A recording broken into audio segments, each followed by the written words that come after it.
Scan now. Meet Sovi, your new AI study buddy.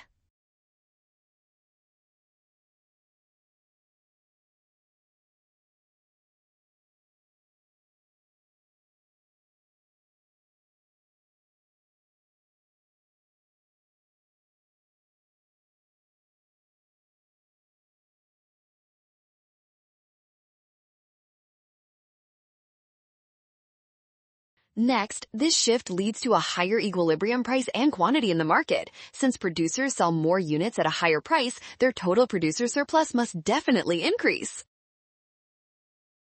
Finally, we see that both sides of the market benefit from this policy change. This confirms that option C is the only logical outcome for this specific economic scenario today. Well done! Scan the code. You can learn better with Sovi. Watch signs and avoid rush. Always trust given info and check steps for success.